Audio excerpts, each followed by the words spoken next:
Tu viens de cliquer ? Reste connecté. Radio Rec. www.radio-rec.org.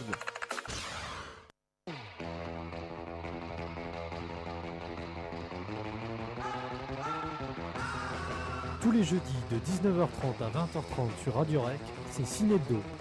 Retrouvez toute l'actualité du 7e art, les critiques et les découvertes de nos chroniqueurs. Envie d'aller au cinéma ? Gagnez chaque semaine 2 places pour le film de votre choix au cinéma Le Bijou de Noisy-le-Grand.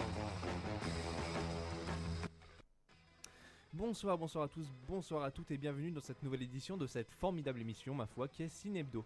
Nous sommes le 14 décembre 2012, c'est un vendredi et il fait moche comme tous les vendredis, mais c'est un peu normal. On attend le week-end, etc. Il est 18h passé de 34 minutes et nous avons peut-être là un retard qui est record puisqu'il n'est que de 4 minutes. On verra ça, on en débattra sûrement ou pas parce que de toute façon on s'en fout. Chaque semaine, donc dans Cinebdo, c'est le meilleur pendant 1 heure du cinéma avec ce soir des news avec Arnold Schwarzenegger qui reprendra du service en 2013. La liste des nominations des Golden Globes 2013, donc on en fera des analyses et un petit décryptage. Et enfin un mauvais anniversaire, c'est la suite un peu du bon anniversaire, sauf que cette semaine j'ai trouvé que Vanessa Hudgens, même parmi les morts, il y avait rien de mieux, donc ça sera un mauvais anniversaire, ça sera un petit peu l'occasion de lui faire les fesses. Un petit retour sur les films du box-office avec Les Mondes de Ralph, mais qui a retué Pamela Rose, Kogan, Killing Them Softly et Anna Karenine. On fera un petit point sur les sorties de la semaine avec The Hobbit, le tant attendu The Hobbit, et Les Bêtes du Sud Sauvage qui était un peu moins attendu. Sérivore chronique, parce qu'il est parfois difficile de commencer et de suivre une série. Chronophage, addictive, passionnante, décevante, comment se motiver ? Chaque semaine, notre équipe vous proposera une chronique qui, en 5 minutes top chrono, vous donnera, ou pas, l'envie de vous plonger dans le fabuleux monde du petit écran. Et aujourd'hui, on se chiera dessus avec American Horror Story. Et enfin, comme d'habitude, la question de la semaine qui vous fera gagner cette semaine 2 places pour toi et ton mec, toi et ta meuf ou toi et Bifle, ton esclave sexuel préféré. Pour le cinéma Le Bijou de Noisy-le-Grand, c'est très bien, c'est un très beau cinéma et c'est gratuit, donc tout ce qui est gratuit est bon par définition. Ce soir, j'aurai avec moi le plaisir pour commenter, pour décrypter un petit peu ce qui s'est passé cette semaine, ce qu'on a pu voir un petit peu sur ces merveilleuses plateformes que sont le cinéma. J'aurai avec moi Max, bonsoir Max. Bonsoir. Et j'aurai avec moi qui a fait une très belle voix de présentateur de Camoulox, j'ai beaucoup aimé. Et Enzo, bonsoir Enzo. Bonsoir Robin. Bonsoir, donc ça va messieurs, une bonne semaine ? Ça va. Chargé en travail ? Très beaucoup. Très beaucoup. Fais pas semblant Enzo. Voilà, allez, on commence tout de suite avec les news de la semaine.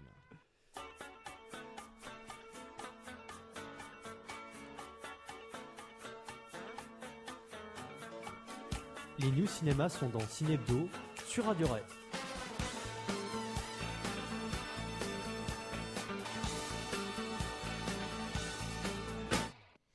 Et c'est parti avec les news de la semaine en ce vendredi 14 décembre 2012. Et je tiens à signaler, je ne l'ai pas signalé, je voulais le faire, que ce sera, messieurs, la dernière émission puisqu'il n'y aura pas émission vendredi 21 pour cause de fin du monde. Un petit événement qu'on organisera à la radio, donc une petite soirée fin du monde, il y a un micro ouvert, on fera chacun et notamment j'aurai le plaisir de vous faire part à mon top 20 des films de l'apocalypse. Enfin, on vous fera la com là-dessus, vous inquiétez pas. On commence les news cette semaine avec Arnold Schwarzenegger que j'ai allègrement copié-collé sur la news du site puisque de toute façon j'ai jamais su l'écrire et personne n'a jamais su l'écrire. Donc voilà, qui va un petit peu se retirer de la scène politique et qui va revenir sur le devant des écrans. Peut-être que s'il fait toujours autant de conneries, il en dira peut-être un peu moins, on verra ça. Et 3 longs métrages devraient le mettre à l'honneur. Donc on a The Tomb, un thriller avec Sylvester Stallone, Ten, une adaptation des 10 petits nègres en version un petit peu bourrin. Tiens, c'est marrant, un petit peu bourrin, Arnold Schwarzenegger. Ça me semble étrange. Et Le Dernier Rempart, un film de Kim Ji-woon. Alors moi, la question que je me pose, c'est messieurs, est-ce que Arnold Schwarzenegger est trop vieux là ? Est-ce que c'est trop pour lui ? Oh, on n'est jamais trop vieux pour faire du cinéma. C'est vrai. Après, c'est vrai qu'il a un personnage, comme tu l'as dit, très bourrin, et donc je pense que ouais, il va peut-être falloir s'il veut revenir dans le cinéma, il va peut-être falloir qu'il quitte son personnage de gros muscleur. Ouais. Parce que Schwarzenegger, on l'a surtout dans les rôles style Terminator, dans Total Recall, voilà. Même bon, il avait un tout petit rôle dans Expendables qui le faisait un peu revenir sur le devant de l'écran, et on a bien vu qu'il savait rien faire. Enfin, il savait rien faire d'autre, pardon. On avait Last Action Hero qui était le bourrin un peu rigolo, mais bon, tu sais, un petit peu le second degré. Mais on le voit mal faire des choses anti-bourrin. Les films dans lesquels il est pressenti sont des films qui soit sont bourrins de toute façon, soit sont des adaptations bourrinesques de. Enfin, je sais pas comment il va faire une adaptation bourrin des Deep Teenage. Ils vont faire quoi? Ils vont se canarder dans le manoir. Ça me rappelle un sketch des Inconnus. Oui, voilà. Jésus 2, le retour. Voilà, c'est un peu ça. Il parodiait justement Stallone qui faisait Jésus, un Jésus bourrin. Mais si pour moi Stallone a su un petit peu mieux se diversifier, en tout cas. Tu es gentil. Je suis gentil, certes, mais en tout cas a su, et là je pense que je suis plus objectif, a su amener un peu plus de profondeur dans ses personnages que a su le faire Schwarzenegger. Enfin, les Rocky, c'est quand même, tu vois, c'est des personnages un peu plus profonds que Terminator, quoi. C'est pas deux dialogues, c'est des personnages qui ils sont sous le prisme d'une petite pas idiotie, tu vois, mais bon, c'est des personnages qui sont pas très futés, mais qui prennent sur leurs épaules tout un aspect social. Et là on le retrouve absolument pas sur Schwarzenegger. Donc moi ce que je veux dire, c'est que quand tu ne sais faire que du bourrin et que tu n'as absolument aucun second degré ni rien, bah comment veux-tu vieillir? Parce que tu peux vieillir que sous le prisme un petit peu d'un second degré que Schwarzenegger n'aura probablement jamais. Donc moi je me dis à quoi bon, voilà. Mais c'est vrai qu'il serait peut-être un peu vieux s'il continue à faire les rôles qu'il fait. C'est-à-dire l'action, il faudrait peut-être qu'il pense à une sorte de reconversion. Ouais. Mais ça, on peut dire tout ce qu'on veut, ces films marchent toujours aussi bien. Puis je pense que c'est ce qu'il cherche. Il cherche juste s'amuser, je pense, le petit. S'amuser de manière pécuniaire, on va dire. Peut-être. Est-ce qu'il a besoin de ça? Bah, ça fait toujours sympa. Oui, t'as besoin d'une nouvelle triple piscine sur ton toit. Ça fait toujours bien. Ça fait toujours bien. Bon. On va enchaîner un petit peu avec un sujet qui va nous prendre un peu plus de temps. Et c'est simplement la nomination. Les nominés aux Golden Globes 2013. Dont j'aimerais vous faire part, messieurs. Donc, on avait notamment, moi, les choses qui m'ont un petit peu surpris, c'était alors déjà la faiblesse de la meilleure comédie musicale, vu que on a ces Misérables, Saumon dans le désert, des Saumons dans le désert, The Best Exotic Marigold Hotel, qui était sous le titre de Indian Palace en France, que j'avais vu et que j'avais descendu parce que c'est un vrai film de vieux. C'est vrai que c'est un film, tu baves devant, il se passe rien. Et alors je dis pas qu'il faut de l'action, il faut des choses qui se passent tout le temps si tu veux, mais là c'est un vrai film lent où il y a absolument rien si ce n'est des bons sentiments qui dégoulinent un petit peu, et limite il y avait ce côté colonialiste en plus, parce qu'en gros le scénario c'est des retraités qui partent dans une soi-disant villa en Inde, et le souci c'est que cette villa en Inde est comment dire, elle est toute déglinguée parce que c'était une fausse pub et que c'était tout pourri, et donc ils vont devoir la construire eux-mêmes et vivre un petit peu, alors comme les Indiens entre guillemets, parce que bon ils vivent pas exactement comme eux, voilà, tu vois. Et donc c'était avec notamment Dev Patel qui était le mec de Slumdog Millionnaire. Ouais. Et qui était vraiment que très, tu très adores, mauvais. je sais que tu adores. Qui était, moi j'ai jamais été fan de ce mec là, après voilà. Ni du film d'ailleurs. Ni du film qui était très très mauvais, mais ça c'est un autre débat. Le seul que je vois surnager un petit peu c'est Moonrise Kingdom. Donc de Wes Anderson, qui reste un super film, oui, très plaisant. Voilà, très très plaisant, dans la veine des Wes Anderson de toute manière, mais on aime beaucoup. Alors par contre tu vois, meilleur film dramatique, c'était une meilleure année déjà. On a Argo qui, même si Maxime qui n'est pas présent aujourd'hui n'a pas vraiment accroché, reste un film de qualité. Django Unchained, Life of Pi, Lincoln visiblement qui va être assez dingue. Avec Daniel Day-Lewis si je ne m'abuse. J'ai vu la bande-annonce, il a l'air assez bluffant dans le rôle. Ouais, bah Daniel Day-Lewis ça reste un des meilleurs acteurs du monde, et c'est pas que moi, je pense que le métier s'accorde à dire que ça reste un des meilleurs. Ensuite on a quoi? On a meilleur réalisateur avec Ben Affleck, on a après Spielberg, Tarantino. Je pense que Tarantino va l'avoir pour son œuvre, pensez pas? Ouais, je pense. C'est possible. Pareil, ça veut pas dire que j'approuve, mais Non. c'est possible. Ah, tu as un c'est petit très atome probable. crochu avec Tarantino. Ouais, je suis pas un grand amateur de Tarantino, ouais. D'accord, c'est visuellement, Étonnant. techniquement, c'est quoi? Un petit peu, c'est tout un ensemble en fait. D'accord. On aura sûrement l'occasion de parler quand Django Unchained, pardon, Tu pourrais être surpris. sortira. Ouais, bah, Tu- on sait jamais. Tu donc, restes ouvert. Tu restes Ouais, je ouvert. reste ouvert, mais je me fais pas trop d'illusions. Bon, je développerai quand le film sortira. D'accord. Meilleur acteur dans un film dramatique, on en a déjà un peu parlé. Je pense que Daniel Day-Lewis va truster un petit peu l'affiche. Je doute que ce soit Denzel Washington. Juste pour je les suis mauvais d'accord. choix de Denzel Washington, je lui Ouais. mettrais pas moi. Moi Il- non plus. C'est quand même assez incroyable. Enfin bon. Je trouve que Denzel Washington est un acteur. C'est un peu, tu vois, c'est le syndrome Nicolas Cage ou Samuel Ouais, L. c'est vrai. Jackson. Ouais, c'est ça. Je prends tout ce qui passe. Ouais, Je- ouais. Pas de choix, je prends. C'est dommage, c'est pas un mauvais acteur en soi.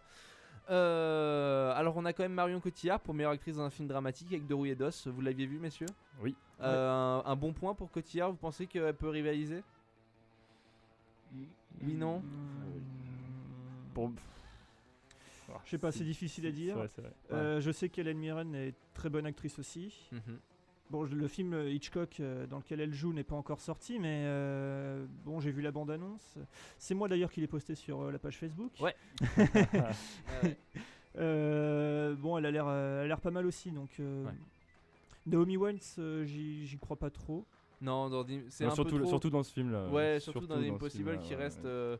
Ouais, c'est pas assez. C'est-à-dire que C'est- tu donnes pas le ballon d'or à un mec qui a gagné la Coupe d'Afrique des Nations, tu donnes pas Voilà, c'est ça. Ça fait un peu, ça fait un peu, il y a 5 films dramatiques dans l'année et puis on Voilà. met les 5 quoi. Voilà, c'est un peu. Et- Je pense que c'est ça. Mais pour bon. le coup, moi je trouve que la perf de Cotillard. Oui, moi oui. je l'ai trouvé très acceptable, enfin même, Et très, très même bien. excellente dans ce film-là. en Ouais, tout cas. Ouais. très très bonne. Hein.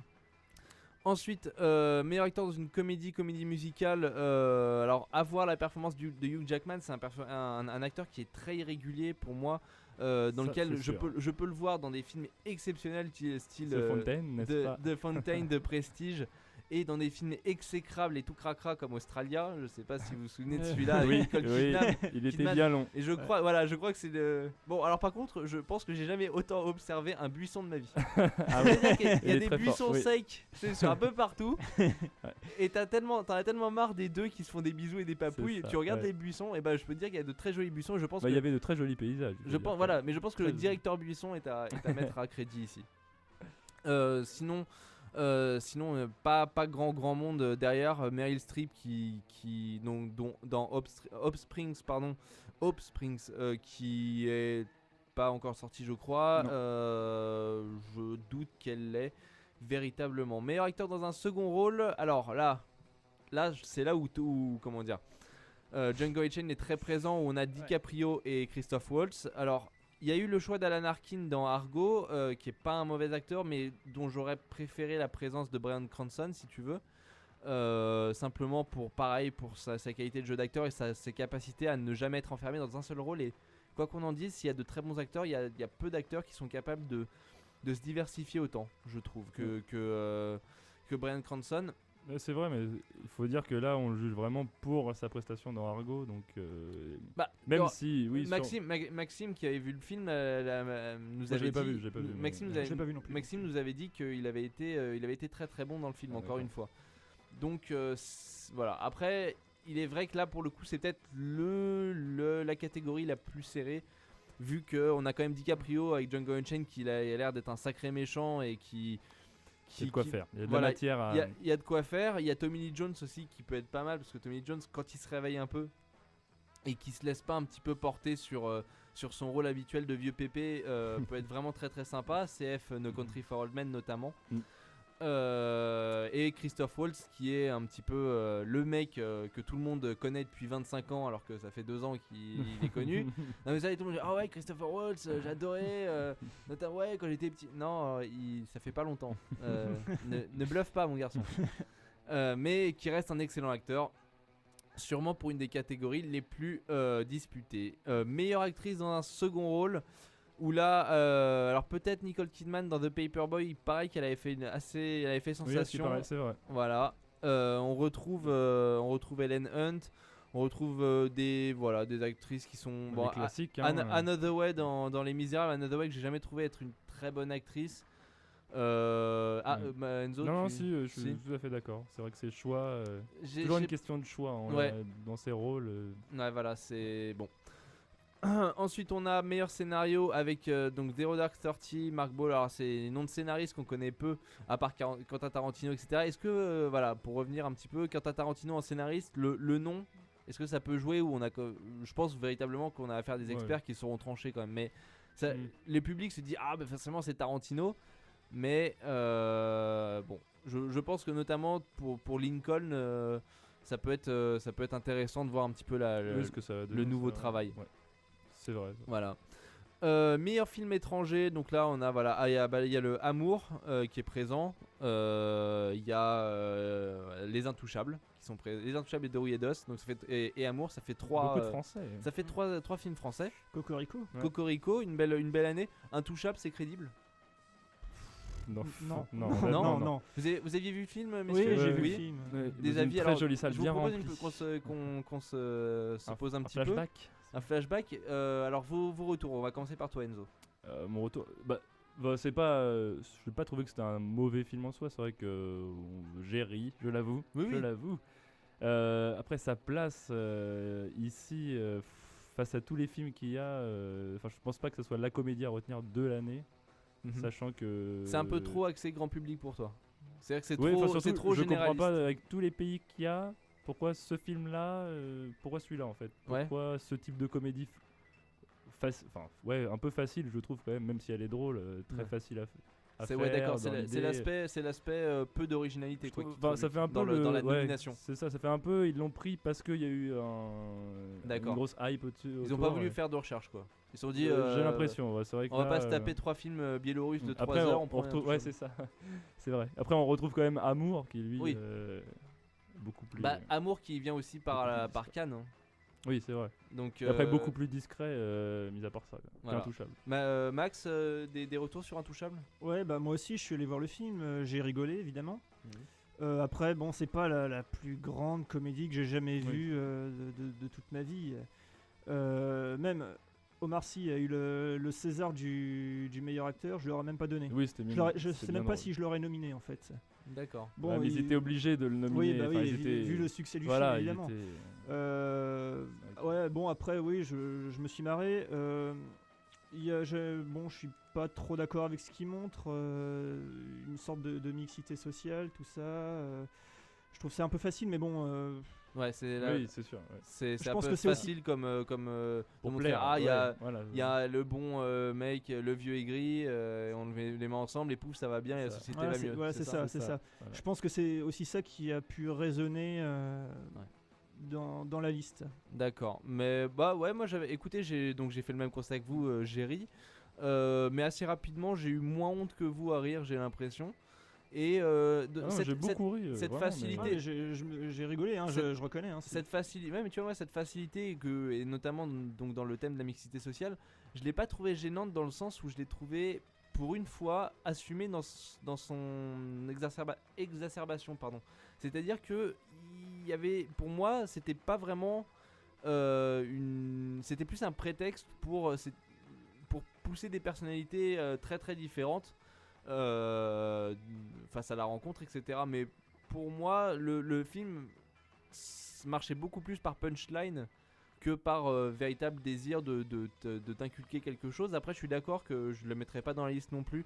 Justement, Enzo, je te rejoins un petit peu par ce côté on peut faire. C'est-à-dire que moi, un film qui est nominé dans des cérémonies aussi prestigieuses, c'est un film qui doit avoir quelque chose d'unique, qui doit avoir quelque chose qui le différencie des autres. C'est-à-dire que si on le nomine déjà, c'est que ok, celui-là il est à noter, tu vois. C'est pas forcément que, même s'il perd, c'est pas forcément une fin en soi, mais juste la liste pour moi doit se distinguer. Et là, je le trouve pas vraiment. Ils distinguent pas vraiment d'autres comédies. À la limite, moi, tu vois, dans ce sens-là, tu mets les Kaira, moi, y a pas de souci. Hein. mais surtout qu'il y avait d'autres films étrangers. Je sais, Holy Motor, c'est bien. C'est français. Ouais, c'est bien. C'est français, mais c'est vrai qu'Holy Motor, ça aurait pu pour le coup. Moi, voilà. À la place d'Intouchable, c'est vrai que. Oui, il y avait mieux qu'Intouchable, je pense. Beaucoup mieux. Donc Intouchable, pas un mauvais film en soi, mais pas nominable quand même. Faut pas déconner. Et meilleur film d'animation, c'est pour toi, Enzo. Donc, la petite sirène, non? Rise of the Guardians, Brave, Frankenweenie, Hotel Transylvania et Les Mondes de Ralph. Une préférence? Alors là, c'est dur avec les deux derniers en fait. C'est dur avec les deux derniers. Tu avais vu Hotel Transylvania? Non, malheureusement celui-là, non. D'accord. Mais il est sorti. Ouais, mais les Mondes de Ralph alors peut-être? Non? Brave? Donc Brave qui est rebelle pour. D'ailleurs, Brave, non. Brave, non. Non, pas rebelle. Non. Pas sur ce coup-là. Pixar, je trouve, a choisi la facilité cette année. Pour le coup, si je me permets une petite parenthèse, je te coupe vite fait, mais essayez pas de le télécharger, conseillez pas des enfants de le télécharger en fait. Parce que sur tous les sites, si vous tapez Rebelle, il y a d'autres films que des films d'animation qui vont arriver. Robin, tu as essayé donc? Oui. Voilà. Vérifiez avant. Voilà, voilà.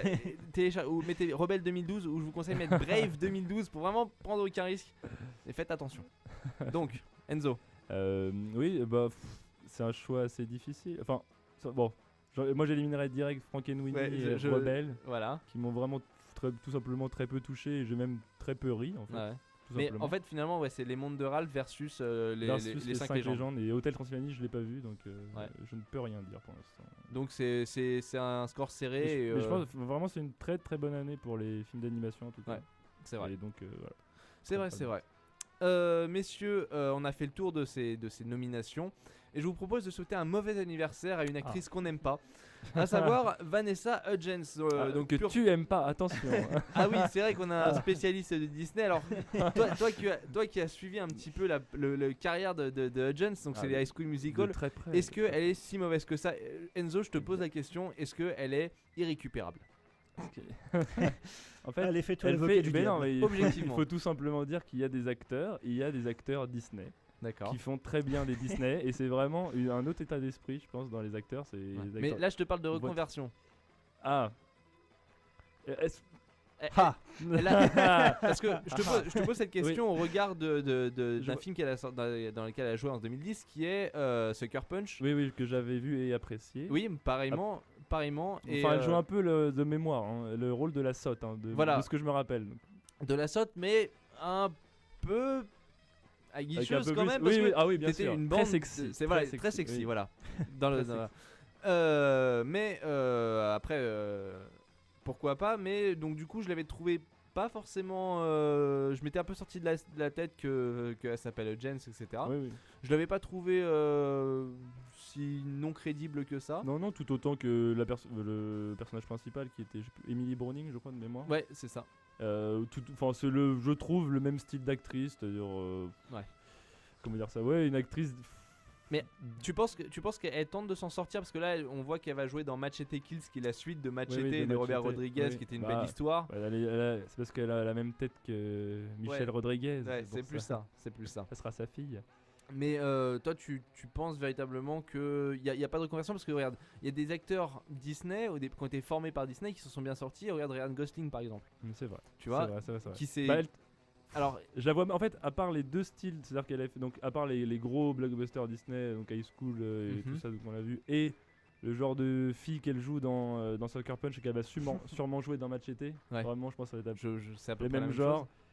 À part ces deux-là, je la vois mal jouer, un rôle. Tu vas mal jouer une femme malheureuse. Je la vois mal jouer, justement comme Zac Efron.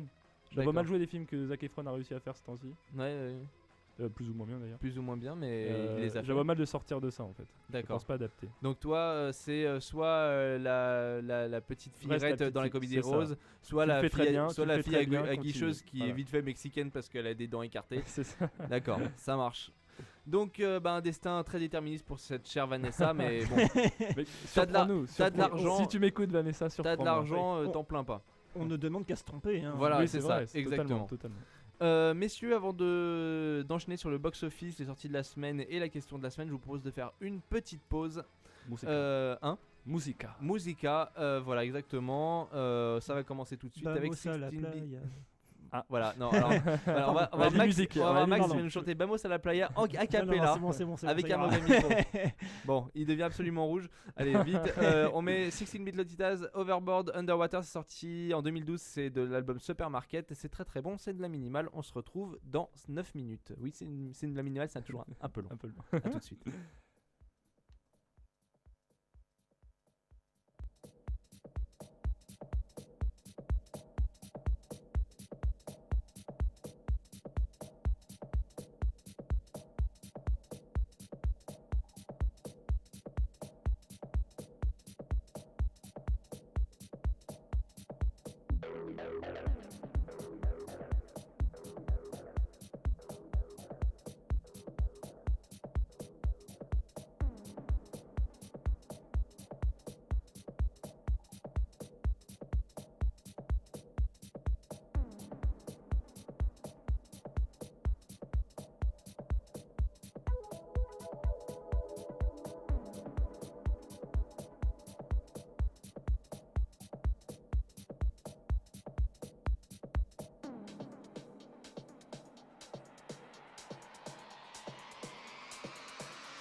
Eh bien messieurs, c'était bien sympa. Hein.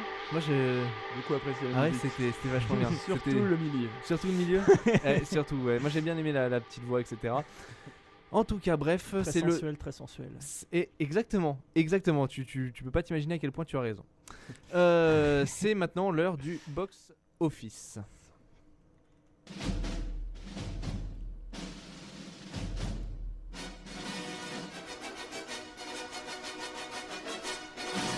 Cinebdo, le box-office.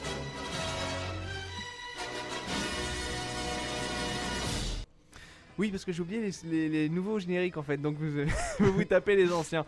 Tant pis, c'est pas grave, on s'en fout, on n'est pas là pour ça, on n'est pas là, mais un petit peu quand même. Mais bon, on va commencer avec le box-office et cette semaine, première au box-office. Donc on rappelle que c'est la semaine dernière, c'est pas cette semaine vu que les statistiques du box-office se font sur une délai de 7 jours et que vu qu'on est que 2 jours depuis le mercredi, on n'a pas pu faire. Faire un magnéto. On l'a fait. C'est chiant de le dire toutes les semaines. Je pense que véritablement je vais le refaire chaque semaine, mais on sait jamais, on gagne de nouveaux auditeurs. T'as vu, alors, de nouveaux auditeurs chaque semaine, donc il faut pas les perdre. Ce sont des gentils petits poulains égarés que l'on va prendre sous nos ailes. Et après cette magnifique digression, on commence tout de suite avec le premier, les 5 légendes, deuxième semaine, 400 000 entrées, un cumul à 1 million, donc très bon score. Messieurs, rapidement, on en avait fait la critique la semaine dernière, rapidement, les 5 légendes, un film qui vous avait émerveillé à plus ou moins de niveau, mais qui vous avait émerveillé quand même. Oui, moi j'avais pas descendu ce film. C'est vrai que j'aurais aimé niveau humour un peu plus, disons. Non. un peu plus de double sens. Voilà, c'est ça. Mais sinon, c'est vrai que le film m'a vraiment emporté. Il y a rien à dire. C'est une heureuse surprise en fait de le voir si haut dans le classement. Je trouve ça plutôt prévisible pour une fin d'année. Ouais, mais vu la qualité du titre. Ouais, mais tu vois, la qualité fait pas forcément les entrées et la publicité n'avait pas été si extraordinaire sur ce film. En tout cas, avant que vous m'en parliez, messieurs, c'est un film que je n'avais absolument aucune intention de voir. Ah ouais. Moi, depuis un an, moi je le suivais. C'est vrai que c'est depuis que je suis ici c'est parce que je suis venu ici que je suis allé le voir. Hein. Ouais. Autrement, je serais sûrement pas allé. J'y serais sûrement pas allé. Ouais. Donc comme quoi, mais qui fait un très très bonne entrée, une très bonne semaine, pardon. Un cumul à 1 million, ça va se tasser assez rapidement. Deuxième, Les Mondes de Ralph, un autre film d'animation, donc une grosse semaine pour les films d'animation. Première semaine, 300 000 entrées, un cumul à 400 000 si on compte les avant-premières. Donc un peu moins bien que les 5 légendes qui avaient fait un peu plus de 600 000. C'est à cause du placement ou c'est que Les Mondes de Ralph a moins attiré? C'est qu'il est arrivé après, tout simplement. Il arrive après. Il va faire son nid, comme on dit. D'accord. Et je pense qu'il va, Encore une fois. Même, vu que c'est Disney en dessous, je pense que même il y a de quoi monter largement au-dessus des 5 légendes. D'accord. C'est pas un hasard que Pixar sorte en même temps qu'un DreamWorks. Oui, bien sûr. Évidemment. Il y a toujours la concurrence. Voilà. Disney, attention. Enzo, même s'il y a des fusions entre Pixar et Disney, ce n'est pas un Pixar. Non. Enzo, Les Mondes de Ralph, donc un film que tu as beaucoup apprécié, et très beaucoup, avec une bonne VF, ce qui est assez rare pour le souligner. Et oui, t'en avais pensé du bien. Beaucoup de bien. En plus, ça touche. Bon, allez, je le dis. Voilà. Je voulais pas le dire parce que je suis à la recherche d'une femme actuellement. Mais oui, ça touche ma fibre vidéoludique. Quand t'as fait un regard caméra en même temps. Ah bon? J'avais la webcam en plein milieu. Et genre, t'avais regardé une fois et t'as fait un regard pile dans la cam. Mais tu m'as regardé à travers. Parce que j'ai le moniteur si tu veux. C'est toi que je voulais voir, Robin. Waouh! Tu m'as fait un vrai regard. Ça marche. Bon, donc, Les Mondes de Ralph.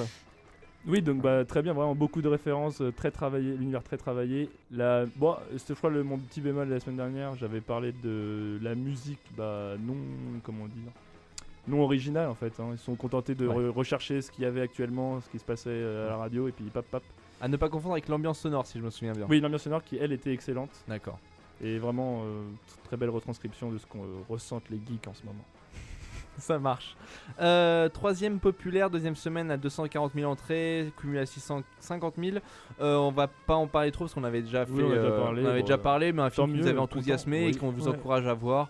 Donc sur une dactylo qui franchit progressivement avec une histoire d'amour envers son patron. Les différentes étapes. Dans les années 50, un film rafraîchissant et qui mérite sa place, véritablement. Donc, on est vraiment gâtés. On est gâtés en cette fin d'année. Ouais. Et non, puisque quatrième c'est Sans Twilight. T'as parlé trop tôt. Sans transition. Twilight Trop vite. chapitre 5, 240 000 entrées, un cumul à 4 millions, et rien que le chiffre me fait pleurer, donc Ouais. on passe tout de suite C'est cinquième. ça. Mais qui Maxime a... n'est pas venu parce qu'il a honte. Voilà, c'est ça, Maxime l'avait vu. Mais Subi, qui subi. a retué Pamela Rose en première semaine, 150 000 pour 410 copies, c'est un gros bide. Ouais, C'est en un effet, gros bidou. Malheureusement. Un gros bidou qui est Après, pas est-ce que- mérité, mais qui peut être largement expliqué par, je pense, un manque de com et par Ouais, surtout, un placement. Et je pense qu'il s'est trop contenté de lui-même. C'est-à-dire qu'il s'est dit, bon, ça va marcher, les gens ils vont venir, ils connaissent le premier. Bah, pas tant que ça. Et c'est un on film- peut lui laisser le temps de montrer ses. Ah, je doute, Ce en qu'il a- première semaine, 160 000 entrées. C'est vrai que c'est peu, mais j'ai une expérience personnelle à dire. Et Oui. une fois, on m'a demandé qu'est-ce que tu vas voir cette semaine. J'ai dit, mais qui a retué Pamela Rose? Et on m'a dit, mais il est pas sorti il y a 10 ans déjà. D'accord. Donc je pense que Tu penses peut-être que c'est un mauvais des- choix. voilà, peut-être le titre encore n'évoque pas un film nouveau D'accord. pour les personnes. Et c'est. Moi, je demande à voir. Même si le D'accord. film, voilà, bon, la Bah, qualité, on en avait parlé la semaine dernière. Peut-être, peut-être. Mais oui, la qualité, on en avait parlé. Pour revenir un petit peu dessus, vu que c'était juste la semaine dernière. C'était un film qui m'avait beaucoup déçu dans les 20 premières minutes, qui avait repris un petit peu. Il y a 2-3 bons gags que tu retiens. C'est un film dont tu retiens pas mal. Ouais, il y en a un peu Une plus. bonne douzaine. Mais il y allez. a une bonne douzaine, mais tu vois, ils sont trop clairsemés et vraiment, les périodes de bide sont tellement violentes et tellement. Ça fait tellement mal Oui, oui. que. Voilà. Mais je pense que véritablement, c'est pas un mauvais film. À y c'est- aller avec des amis. Je pense qu'il s'est vu trop beau. Le scénariste, les réalisateurs, les acteurs se sont vus un peu trop beaux. C'est pas la comédie de l'année, les gars. Non, C'est le risque c'est sûr. quand tu surfes sur le succès du premier. Ouais, c'est vrai. Ouais. Bah là, c'est Oh, exactement ça. Ils ont attendu 10 ans quand même. Est-ce Ils qu'on ont peut attendu parler- 10 ouais, oui, mais c'est c'est ça. c'est toujours comme ça. Je pense qu'il il aurait pu sortir 2 ans après, que ça aurait rien changé. Oui, oui, je suis d'accord. Regarde les Astérix. Ouais, voilà. Oh, c'est différent, c'est pas les mêmes réalisateurs. C'est pas les mêmes réalisateurs. Attention, Oui, là on mais- parle de Chabat qui est un dieu. Oui, non, Un mais dieu Chabat, à c'est une tous. parenthèse dans les Astérix. Ah, d'accord. ok. C'est une parenthèse Bah oui, dorée. et la meilleure. Voilà. Bon. En tout cas, un film qu'on vous encourage quand même à voir. C'est Si pas un vous pouce- aimez l'humour. C'est pas, vous qu'allez le connaissez dire. pas encore le principe ici, mais il y a les films en fait, soit on met un pouce en bas, soit on met un pouce en l'air. C'est pas vraiment un pouce en l'air, c'est pas vraiment un pouce en bas, c'est Ah, moyen. Voilà. pouce Maxime. Pouce Maxime, voilà, c'est un pouce moyen. Septième, un film.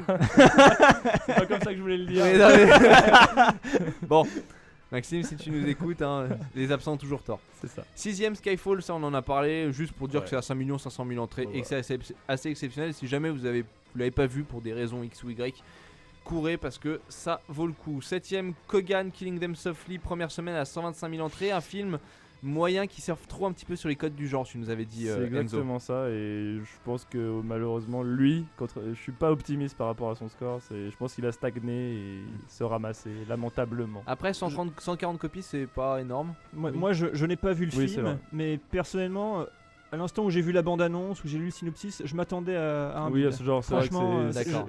C'est trop. C'est trop du déjà vu. Ouais. Ouais, c'est vrai, c'est vrai. ça. Ouais. Ils Donc, auraient pu renouveler le genre. C'est toujours. Voilà, Mais non. Voilà, c'est toujours Mais tout le monde s'appelle pas problème Scorsese ou des Coppola. voilà. Mm. C'est le problème des films qui aspirent à, c'est-à-dire que bah très vite tu te rends compte que quand c'est pas bien, ça fait très film du pauvre. Et Ouais, c'est ça. ça ruine vraiment le film et on se met à être un peu railleur devant. Bon, ça c'est après- le film UGC illimité pour ceux qui Voilà. peuvent y aller. C'est ça, exactement. Huitième, Anna Karenine que tu as vu première semaine Je- 107 Je 000. suis déçu. Tu es déçu. Je suis déçu des scores. Tu es déçu des scores 107 000. Visiblement, tu l'as bien apprécié. C'est un film J'ai dont on très n'avait pas beaucoup parlé la apprécié. semaine dernière. Tu as très beaucoup apprécié. Donc 130 tu as- copies. Hein, Ouais, pour que sa seulement défense. 300. Oui, voilà, c'est vrai. en plus c'est un film, c'est un peu particulier Très particulier. comme esprit, ça reprend un Ça. petit peu les films d'époque. Est-ce que ça vaut le coup, Enzo? Parle-nous-en un petit peu plus largement. Dès maintenant. Oui, donc ça, juste je précise, c'est un film de Joe Wright avec Keira Knightley, Jude Law, quand même parmi les plus notables, on va dire. C'est quand même, c'est pas rien. Hein, C'est une belle distribution. Voilà, c'est une belle distribution. En tout cas, c'est une distribution qui Avec qui des tend, noms. Avec voilà, des c'est noms. en une tout cas. distribution qui tend à former un duo. C'est-à-dire que c'est typiquement le type de casting où on surélève un petit peu les deux principaux et on met un petit peu les autres Ah. à niveau moyen. Est-ce que c'est le cas? Est-ce que c'est le cas pour les. Alors, concernant les acteurs, oui. Il y a plutôt un trio en tête Ouais. dans celui-là. Je pense que oui, c'est vrai que les noms de Jude Law et Keira Knightley feront. C'est vendeur. Auraient dû faire venir des gens. Mais enfin, force est de constater que durant le film, Keira Knightley Knightley, oui, pardon. Oui. ne brille pas par sa qualité expressive, si je puis dire. C'est vrai. Oui, vrai. c'est assez mitigé. C'est-à-dire que c'est par petite touche de ah bon, tu joues ça comme ça, toi, l'expression. D'accord. Ah bon, d'accord, bon. Parce que je l'ai déjà vu sur l'autre sentiment que tu as fait avant, donc c'est bizarre. Ouais. Et donc c'est vrai que. Alors ça gêne pas le film en soi, mais c'est vrai que ça aurait pu être beaucoup plus brillant. Surtout au vu de cette mise en scène totalement délirante et exceptionnelle, je trouve, en tout cas. Ouais. Puisque ça aurait pu vraiment mettre encore plus en valeur cette mise en scène qui est vraiment dans l'esthétisme de Baz Luhrmann. On parlait d'Australia tout à l'heure. Oui. Donc du Baz Luhrmann qui faisait des bons films. D'accord, donc celui avant Australien. Ouais, donc Moulin Rouge, Roméo plus Juliette, ceux qui ont vu. Un univers bariolé, donc un peu coloré. Ouais, très coloré, très stylisé. Ouais. Beaucoup, en fait, c'est plus le décor au service comme un tableau de peinture, quoi, vraiment au service du beau, tout simplement. Ok. Donc ça peut ne pas être cohérent, mais c'est beau. Ok. Donc alors pour pitcher un peu le truc, je sais pas si on le pitch maintenant. Je vais pitch-le. Pitchons ensemble. Ouais. Donc c'est Anna Karenine, donc qui est avec, je crois, un haut fonctionnaire de Russie, joué par Jude Law. Mais attention, elle rencontre lors d'un bal le jeune comment il s'appelle ? Le comte Vronsky, oui, exactement. Vronsky. Et alors, les deux amants vont vivre une belle histoire d'amour. Ouais, je m'en doutais. C'est un drame, hein, il faut le dire. Oui. Et Comme souvent dans les histoires d'amour. Oui, c'est vrai. Ne pleure pas, Robin. Surtout à cette époque. Ouais, surtout à cette époque. Donc, en fait, ce qu'on va suivre, c'est vraiment les conséquences de cet amour impossible et interdit surtout. Ouais. Puisque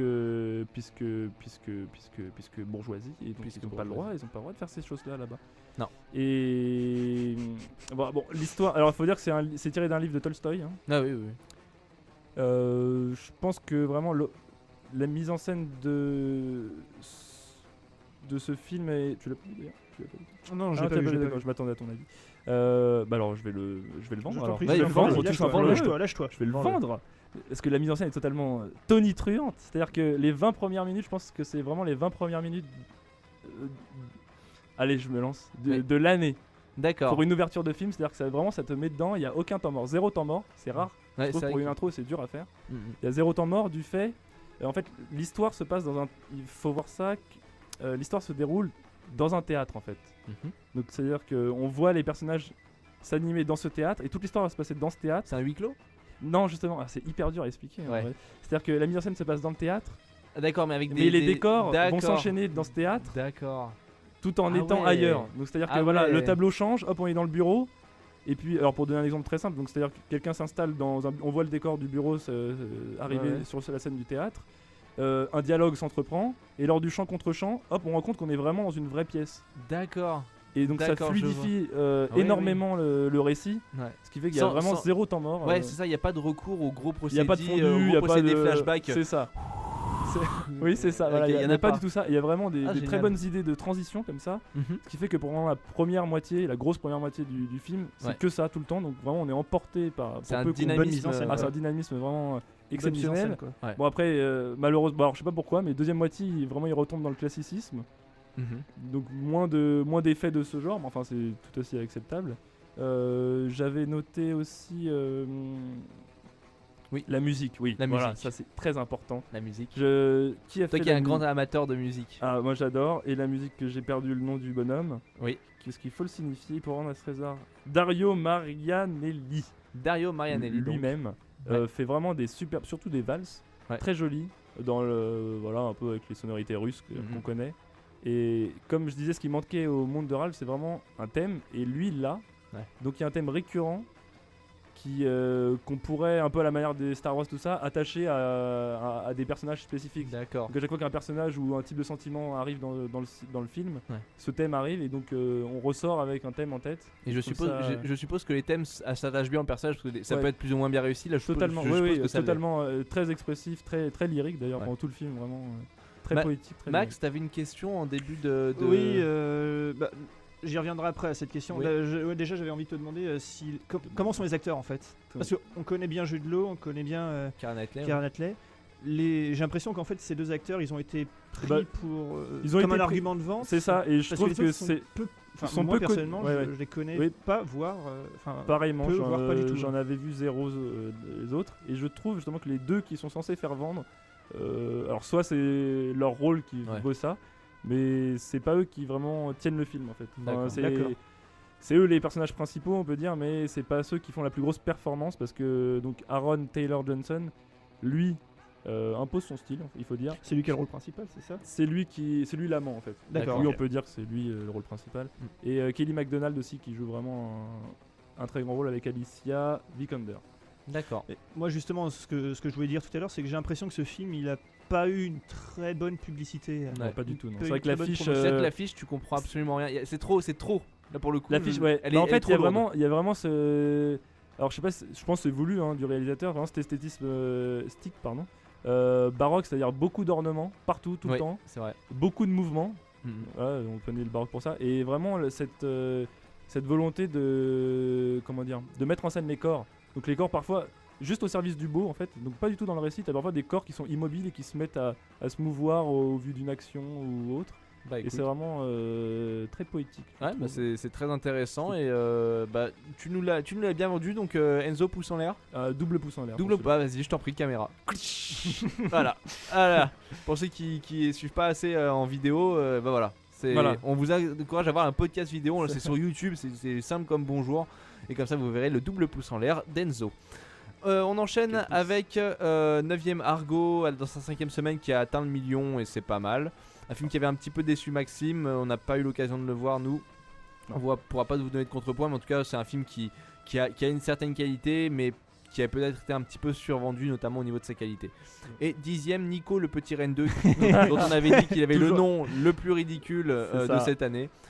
Bravo. Qui Bravo. stagne à 200 000 entrées pour 357 copies, Étonnant. ce qui est un mauvais départ. Voilà messieurs, je vous propose de passer tout de suite aux sorties de la semaine.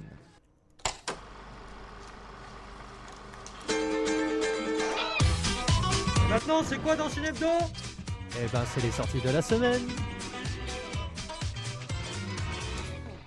Les sorties de la semaine et on commence tout de suite avec messieurs d'un film que vous avez vu tous les deux, le film un petit peu événement de ce mois de décembre, en tout cas qui nous a beaucoup vendu et le film qui m'a fait peler les miches encore plus sur le quai du RER vu qu'il y a de la neige partout sur l'affiche, c'est The Hobbit qui est donc le préquel du Seigneur des Anneaux, le bouquin de Tolkien réalisé par Peter Jackson, avec Martin Freeman, un acteur que j'aime beaucoup, plus ceux qu'on a l'habitude, Ian McKellen et ceux qu'on a l'habitude de voir, enfin pas du Seigneur des Anneaux mais c'est les deux qu'on a l'habitude de voir. Messieurs, première question que je vais vous poser, on va faire ça thématiquement. Est-ce que c'est un film, vous pensez, qui se diffère vraiment du Seigneur des Anneaux déjà visuellement? Est-ce qu'il y a une vraie identité ou non? Si on reprend la même chose, on en fout juste plein les yeux. Est-ce qu'il y a déjà une identité visuelle pour commencer?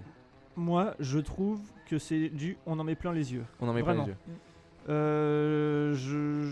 Moi, j'aime bien les effets spéciaux, mais quand ils sont utiles. Ouais. Quand il y a trop d'effets spéciaux, franchement, ça fait mal à la tête, ça fait mal aux yeux. Ouais. C'est même pas crédible, voilà. Ouais. Et C'est je trop. reproche un petit peu ça À The Hobbit. voilà, à The Hobbit. Pour continuer un petit peu, on a souvent parlé de la longueur du film. Qu'en est-il? Trop long, vraiment? Ou est-ce que ça sert? Bah, c'est-à-dire que sur les. Est-ce qu'on est assez emporté pour supporter 3 heures? Alors. Bah, Enzo, on va je t'en commencer, prie. oui, Vas-y, je t'en je vais commencer. C'est-à-dire que la première moitié, qui est une grosse moitié, qui peut tenir un film en fait, D'accord. c'est long. C'est très long, c'est-à-dire que c'est vraiment. Enfin, moi j'ai eu cette impression. Après, je suis pas un grand fan du Seigneur des Anneaux et tout ça, mais j'ai vraiment eu l'impression d'une auto-congratulation. Vraiment. Ouais. Alors, je te montre Elijah Wood, je te remontre la comté. Tiens, tu t'avais pas vu ce petit Porsche là? Bah, je te le montre. Voilà, plein de plans. Bon, c'est sûr, certes, ils sont vraiment magnifiques. Ça a dû te plaire, ça, plein de plans. Oui, non, T'étais content? Non, Tu vas être heureux. C'est honnête. c'est vrai, ouais. Bon. Enfin, les plans sur des pâturages, voilà. Ah. J'ai passé. T'aimes pas les Non, vaches? vraiment. Bon, donc, mais trop Non. long. Première moitié, trop long. Ouais, en fait, c'est peut-être le récit qui veut ça. Hein. C'est vrai que c'est un anneau aussi, j'avais trouvé un peu le début. Enfin, c'est vrai qu'il faut mettre vraiment toute une Ouais, mythologie c'est ce que en j'allais place. dire. Le Seigneur des Anneaux, c'est long aussi. Ils sont- Je pense qu'en fait, J'ai trouvé ça pour plus long. pour The Hobbit, de ce côté-là, ils surfent un peu sur, on en parlait tout à l'heure, ils surfent un peu sur le succès du Seigneur des Anneaux. Bien hein. évidemment. Après, il s'en détache vraiment, Max? Non. Bah, pour Comment revenir à Est-ce qu'il s'en l'esthétique, détache? Non, pas niveau- en bien en tout cas. Pas en bien. Bah, Ah bon Enzo, tu voulais dire. Non, mais ce que tu disais tout à l'heure, au niveau de l'esthétisme, pas Ouais. du tout. Moi, je trouve vraiment, ils ont repris les mêmes caractéristiques et pouf, D'accord. ça fait The Hobbit. Ça fait des Hobbits. Bah messieurs, allez-y un petit peu plus en profondeur. J'ai envie de vous entendre sur votre. C'était 2 questions que je me posais et que je pense que les auditeurs se posaient. Maintenant, bah votre avis. On va commencer par Enzo. Vas-y, t'as un micro libre et dis-moi ce que t'en as pensé je peux simplement. parler. Allez, Max, tu es invité à poser des questions. C'est un débat. Tout à fait. Bah, comme je disais, c'est vrai que la première moitié, j'ai trouvé très longue mise en place. Il y a rien, il y a pas de gag, pas de d'événements qui nous lancent l'histoire tout simplement. On se retrouve à juste recevoir des informations. Ah oui, tiens, il va devoir faire ça pendant les 3 films prochains. J'ai trouvé, enfin, je pense que c'est ça aussi qui fait qu'on n'est pas dedans dès le début. C'est les personnages que j'ai trouvé particulièrement non attachants, enfin, non charismatiques. C'est-à-dire que là, il y a 12 ou 13 nains. 13 nains, je crois. 13, je crois, ouais. Et bah, je peux vous dire que j'en connais aucun. Tu sais pas, toi. pas de Non, nom déjà caractéristique. les noms Je n'en sont- connais aucun. Voilà. Les noms se ressemblent tous. Oui, Ouais. ça c'est vraiment deux. Eh, Bon, c'est pas lui qui le savent, mais enfin. Là, par exemple, il y en a 2. Beaufur et Bombure. Voilà, démerdez-vous. D'accord. Voilà. Donc il n'y a pas vraiment d'attache au Ils sont sur un personnage. bateau, et Beaufort tombe à l'eau. Moi, personnellement, j'ai retenu aucun nom des personnages. Là, Voilà. je Tu te les le dis redécouvres. parce que je les ai devant les yeux. Hein. Et Gandalf, c'est le vieux. Hein. C'est pas un nain. C'est pas un nain. Est-il Non. présent, Gandalf? Oui, très beaucoup. Oui. Très beaucoup? Trop? Non, pas trop. Non, c'est assez justement, bien ça me fait plaisir qu'il soit là. Ouais. Tu te rattaches. C'est un peu comme un. J'ai l'impression que ce film, c'est un peu comme un dîner de famille où tu te rattaches aux gens, à la tu vieille connais. tata que tu connais. C'est ça. Ouais, En fait, dans ce film, il y a énormément de références au Seigneur des Anneaux. oui, trop. Ouais. Énorme. Là, j'ai Ouais, trouvé beaucoup. presque C'était un peu trop, fan c'est service. Presque trop. C'est vrai. Franchement, il y a. Sur les plans, alors je sais pas si c'est pareil, comme j'ai pas lu le livre, je sais pas si Oui, c'est vraiment dans le récit, mais les plans calqués, donc c'était vraiment Limite calqué par- dans des séquences presque pareil, pareil, vraiment. des séquences qu'il a juste Il y a adaptées. une image où on voit Faucombe, la cité des elfes. Ouais, c'est ça, c'est c'est la même c'est séquence ouais, du c'est vraiment la papillon, même. C'est vraiment la même image quasiment. Ouais, c'est ça. Ouais, c'est. Ah, bah, je suis Alors déçu. une séquence qui, alors en plus là, je suis sûr que c'est pas dans le récit, c'est Gandalf qui se cogne sur le lampadaire de la maison des Hobbits. Ouais, voilà. Elle y est. Elle y est. Vous la elle y est. reverrez. Elle y est. Pour la Il se recogne. En 3D. en 3D. C'est ça. Énorme. Donc Bon. voilà. Donc on est pour l'instant mitigé du côté d'Enzo, on reviendra vers toi. Max, ton avis plus général. Moi aussi, je suis mitigé, mais pas tout à fait pour les mêmes raisons. Moi, je suis rentré dans le film tout de suite. C'est vrai. Alors, déjà, il y a un truc au niveau des personnages. Je trouve qu'il manque. Enzo parlait de gag tout à l'heure. C'est vrai qu'il manque un personnage un peu Il manque une bande. clown. Ouais, je vois. Dans le Il Seigneur manque- des ah, Anneaux. bon. Dans le Il Seigneur manque des un Anneaux, Pipin. voilà, il y avait Pipin et Merry Voilà. dans le Seigneur des Anneaux. Là, c'est vrai qu'il manque. Pourtant, il y a de quoi faire. Il y a 13 mais- nains, franchement. Ouais, mais il y a 13 nains, mais justement, comme ils font partie de la même race, ils ont vraiment tous la même Gimli- personnalité, un Gimli peu était délirante. drôle. Ouais, c'est vrai. Alors que dans les autres, on avait l'elfe qui était beaucoup plus Oui, assez sage, sérieux, assez droit, on avait le nain sérieux. qui voilà, Ouais, ouais. on avait Ouais, le hobbit c'est qui vrai. avait peur, et Ouais. donc là c'est vrai qu'on ne retrouve pas ça. Alors Il donc y a le une récit certaine homogénéité voilà. du récit. Voilà. D'accord. Après, sur l'histoire, bon, c'est Tolkien qui l'a écrite, donc Tu à la limite, il faut as critiquer lu Tolkien. Non, je l'ai pas lu, mais T'as pas lu c'est vrai que ça a l'air assez classique, assez bateau comme je trouve comme histoire. Une histoire de dragon. Je vais pas raconter Non, oui. l'histoire, mais voilà, c'est une histoire de dragon, de trésors. On est vraiment dans l'aventure et j'aimais mieux le Seigneur des Anneaux. Voilà. Ouais. On était vraiment plus dans le côté épique, Ouais. un peu guerre, un peu- Finalité, il y avait une Ouais, enfin finalité. tu, là, voilà. tu dis Peut-être ça c'est au vu des trois aussi. Hein. Ouais, mais Oui, c'est vrai. certes, mais dans The Hobbit, j'ai l'impression qu'on nous manque cette finalité. C'est-à-dire que c'est de la découverte. Les personnages en même temps que nous découvrent des endroits, des lieux, et on ne dit pas aux spectateurs, et mine de rien, les spectateurs en ont besoin, je m'inclus, hein, mais on a besoin de dire à la fin il y aura ça. C'est-à-dire que la finalité du truc, c'est ça. Et Et là on l'a. combien- on l'a dans le film. Bah oui, enfin il nous précise, je sais pas si je peux le dire. Enfin, Vas-y, précise-le, précise-le. bah, c'est-à-dire que ils sont. Bilbon va aider les 13 nains justement à retrouver un peu leur terre, leur foyer. Ouais. Et voilà, c'est ça, c'est tout simplement ça. Mais aussi... il est moins excitant que de détruire le mal absolu, comme ça peut l'être dans le Seigneur des Anneaux. Oui, mais on se rend compte que cette quête principale, comme tout bon jeu, apporte son lot de quêtes secondaires. D'accord. Et donc ça en fera partie, enfin je suppose, enfin si c'est dit un peu clairement, qu'il y aura du méchant à castagner. D'accord. Avant de conclure un petit peu, on a parlé un petit peu de Gollum dans le film. Oui, mon précieux. Voilà. Utile, pas utile, trop, pas assez. Je suis content de voir Gollum. D'accord. J'aurais aimé même qu'il en fasse un peu plus sur Gollum. Ouais. Oh, ce serait peut-être lassant après. Je sais pas, j'aurais aimé qu'il accentue encore plus ce côté double personnalité qu'on avait déjà vu dans Le Seigneur des Anneaux, qu'on revoit là.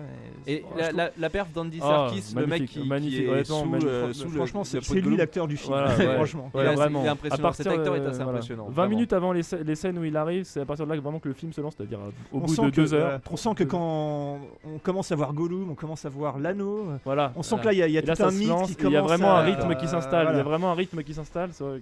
Mais il faut passer 2 heures de film. Ils ont trop, j'ai l'impression que de ce que vous me dites, ils ont trop essayé de nous rappeler ce qui a fait le succès du film. C'est ça. Et ils ont trop tardé à nous montrer concrètement ce qu'on veut voir. L'anneau, la quête. Peut-être que le récit veut ça aussi. Moi j'ai trouvé quand même ça assez... Ouais, mais après c'est une question d'adaptation aussi par Peter Jackson et ses scénaristes. C'est vrai. C'est une question d'adaptation. Oui. Non, totalement, je suis d'accord. Mais le début, enfin c'est vrai qu'ils sont obligés à un moment quand même de poser les bases du récit. Enfin c'est vrai que moi je trouve ça un peu long, 2 heures, mais peut-être qu'il les fallait. Ça commence un peu comme Le Seigneur des Anneaux, ça commence par un récit avec une voix off. Là pour le coup c'est celle de Bilbon. Ouais, c'est ça. Moi j'ai pas trouvé que le début personnellement était... Non, le tout début, c'est-à-dire que là, là où il est très fort dans ce film, c'est vrai qu'il se passe du temps entre le moment où il finit de raconter le speech en gros, et où l'aventure commence. Et où l'aventure commence vraiment. Voilà. Ouais, là je suis d'accord. C'est vrai que les nains qui arrivent chez Bilbon, au bout d'un moment c'est un peu long. Oui, c'est long, c'est très long. Et d'ailleurs, faut savoir que Bilbo, donc The Hobbit, est une comédie musicale. Lors des 30 premières minutes, on a droit à 3 chansons. c'est vrai. Il faut savoir ça. Non, même il y en a une autre qui se balade vers la fin aussi, je crois. Bon, c'est surprenant, c'est amusant. D'accord. Mais ouais, vraiment, moi je pense qu'on sent quand même le côté épique. C'est vrai qu'on a quand même. Moi j'ai vraiment eu l'impression de suivre quand même un peu. On est plus dans l'aventure selon moi. Ouais, une aventure. Voilà, on est plus dans un Indiana Jones que dans un Star Wars. D'accord. Par exemple. Il y a un côté, ça se finit. A, B, c'est fini. Voilà. Il n'y a pas vraiment de gros mythes autour de monde créé comme ça a pu l'être. Pour le Seigneur des Anneaux. On sent que le Seigneur des Anneaux, il y a un plan et que tout autour il y a un monde. C'est ça qui faisait plaisir. Oui, là, c'est vrai que. Ouais, là, c'est un ça fait plus un peu limité à l'écran. C'est ça, ouais, c'est vrai qu'il y a un peu ça. Mais enfin, il y a des scènes que moi je me rappellerai pendant très longtemps. Il y a vraiment une scène mythique et assez. D'accord. Je m'attendais pas à voir des scènes même dotées d'un certain lyrisme parfois. D'accord. Messieurs, je vais vous poser une dernière question. Martin Freeman, donc Bilbo, c'est quand même l'acteur principal. C'est un acteur que j'aime beaucoup. Convaincant, passable, quoi. Moi j'ai bien aimé. Bon, t'as bien aimé? J'ai bien aimé. Convaincant? Discret. Trop discret? Moi je trouve qu'il reprend un peu certaines mimiques, certains gestes de Yalol. Ouais. Donc on retrouve un petit peu le personnage. Ouais. Après, je suis d'accord quand tu dis qu'il est discret, mais je pense que... Peut-être le récit, oui. Voilà, c'est le récit. Je trouve qu'il n'est pas assez mis en avant en fait. Ouais. Le personnage n'est pas assez mis en avant. Je pense pas que ce soit à cause de Martin Freeman. Je dis discret et pas dans le truc péjoratif, c'est-à-dire discret dans le sens où comment vous voulez-vous juger, parce que de toute façon son rôle n'était pas si épique que ça. Lui, il subit un peu tout ce qui lui arrive. Donc après, j'ai trouvé beaucoup moins niais qu'Elijah Wood. Merci. Enfin. Qu'on voit dans le film d'ailleurs. Hein. Oui, qu'on voit. Ouais. Ah bah mais c'est vraiment une aventure d'une bande, ça c'est un bon point. Ouais, bah ça reprend un peu comme le premier Seigneur des Anneaux. Hein. Ouais, c'est ça, le tout premier. Ok. Messieurs, je vous propose une petite note. Alors, un pouce en l'air à moitié mitigé. Qu'est-ce que vous me donnez? Moi, je vais quand même mettre un pouce en l'air. Ouais, un pouce en l'air. J'attends la suite en fait. D'accord. Ouais, pareil. On attend la suite. Juste ça. Pourquoi pas un cliffhanger à la fin? Pourquoi finir tout est bouclé?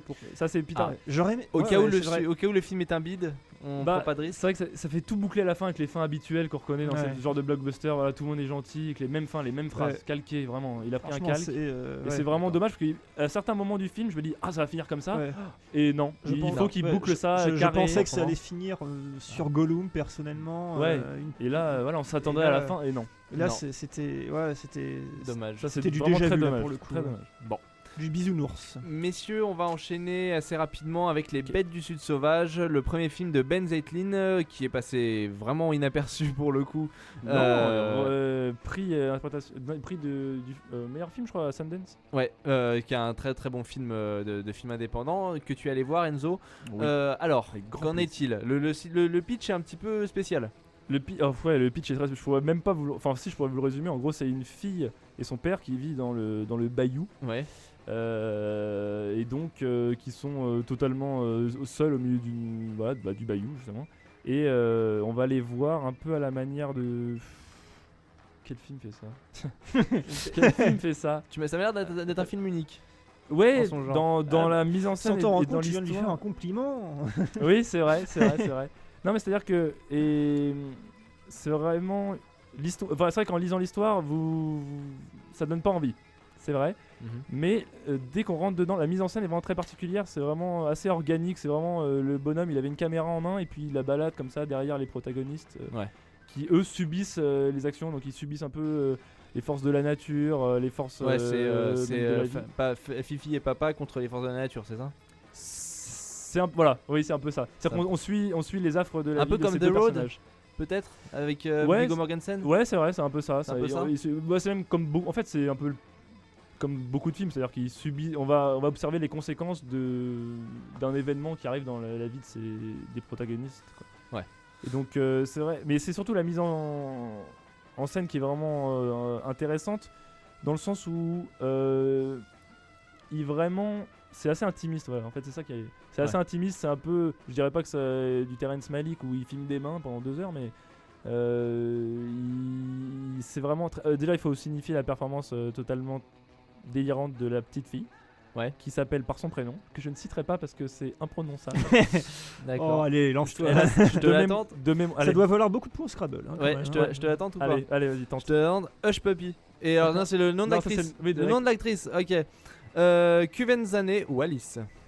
Ah ouais. Ah ouais, c'est pour toi. Allez, cadeau, adjugé. Voilà. Bravo, qui est bravo, vraiment, bravo. ouais, qui peut mettre des leçons, qui peut mettre une leçon à Vanessa Hudgens, on va en parler.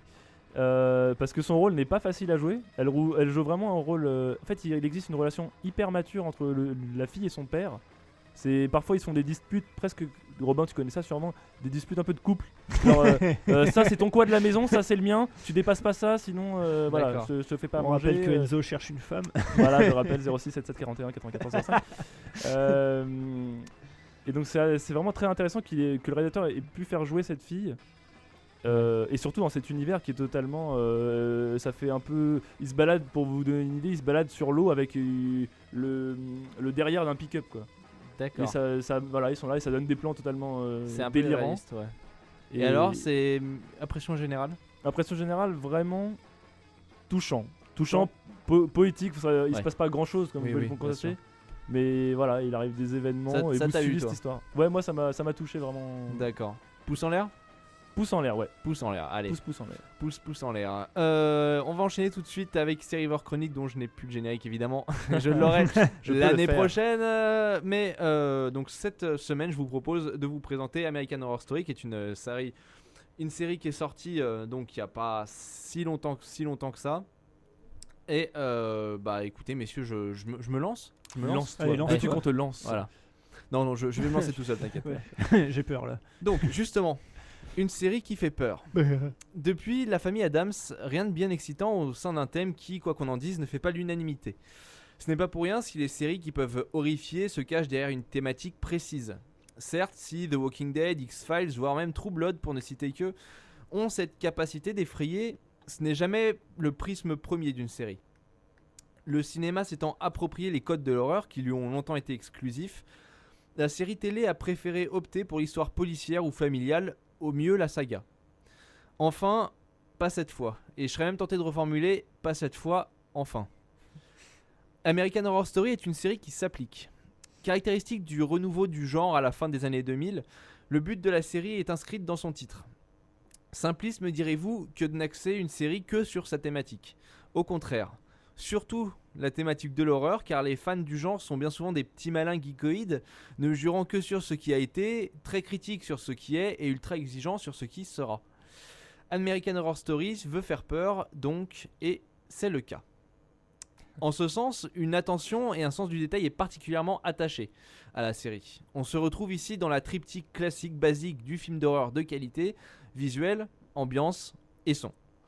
Techniquement, il est impressionnant de voir comment les différents réalisateurs qui succèdent, ils sont toujours multiples dans les séries, cherchent d'abord à faire naître le malaise dès l'image.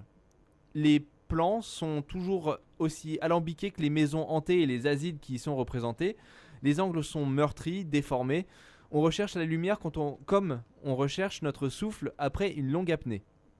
Car c'est surtout cela, American Horror Story, une plongée de la lumière vers les ténèbres, aussi bien dans les décors, de plus en plus cloisonnés et claustrophobes au fil des épisodes, que dans les personnages dont on révèle lentement les faces les plus sombres.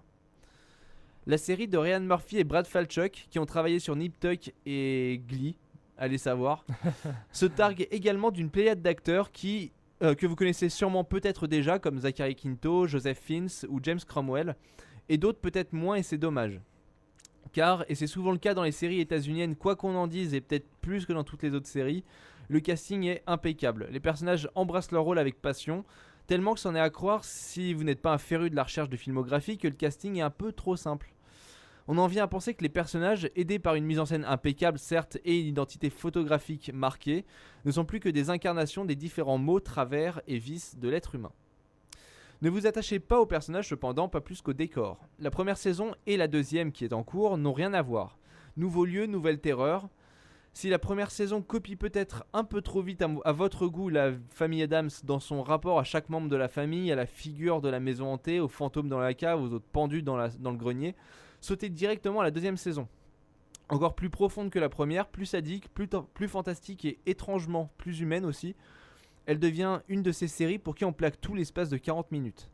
American Horror Story et American Horror Story Asylum, le titre de cette deuxième saison en standalone, est donc une de ces séries dont on envie ceux qui ne la connaissent pas, une de ces séries que l'on regarde avec fascination comme un bonbon acidulé, vous savez, ceux dont l'abus est le meilleur moyen de les consommer. Voilà. C'était donc une superbe encore une critique d'American Horror Story. Moi je me suis kiffé. Personnellement si je connaissais pas, j'aurais regardé. En tout cas c'est une très très bonne série que je conseille. Et d'ailleurs il y a des coffrets DVD qui sont sortis dans tous les magasins. Foncez. Voilà, foncez.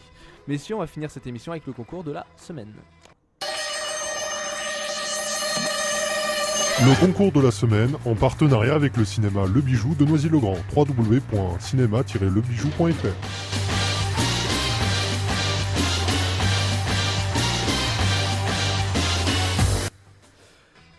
La question de la semaine, parce que chaque semaine on te fait gagner 2 places pour toi et ta meuf, toi et ton mec, ou toi ou Bif, ton esclave sexuel préféré pour le cinéma Le Bijou à Noisy-le-Grand. Enzo, tu y es souvent allé, c'est un très très bon cinéma. Et sur tout simplement et d'ailleurs, les sièges. À l'époque où tu étais simple auditeur de cette émission, tu as gagné des places. C'est vrai. Tu as gagné des places. J'étais vraiment heureux, je me sentais un peu star, j'ai dit mon nom à l'entrée et ils m'ont donné une place. On a un témoin. Oui. Hein, bon. Alors, donc la question de la semaine est, comme chaque semaine maintenant depuis quelques semaines, je l'affiche plus sur la page, il faut écouter l'émission, oui messieurs. Et c'est en rapport avec ce qu'on a fait. Voilà, il faut écouter. J'ai envie de dire, on offre gratuitement, mais tout cadeau se mérite. Nous, on vous fait des super analyses. Tout cadeau se mérite. Et en plus, c'est très très simple. Vous répondez à cette question. Quel est le numéro de portable d'Enzo? Non, je déconne. Non, je vais le répéter quand même. Combien de pouces en l'air a récolté The Hobbit? Donc le nombre de pouces en l'air que vous avez vu à la webcam ou que vous avez entendu. J'ai dit les noms, j'ai fait attention et j'ai posé la question. Donc comme ça, vous aurez cette superbe question. Vous répondez. Vous allez sur le site de Radio Rec radio-recc.fr à la page du Cinébdo du 14 décembre 2012, page que vous retrouvez dans les podcasts ou même sur l'accueil. À la fin, vous mettez votre nom, votre prénom, votre email, votre téléphone, vous répondez à la question, on vous contacte assez rapidement, le gagnant est tiré au sort et gagne 2 places pour le cinéma Le Bijou. Avec moi. Avec toi. Messieurs, bah encore une bonne...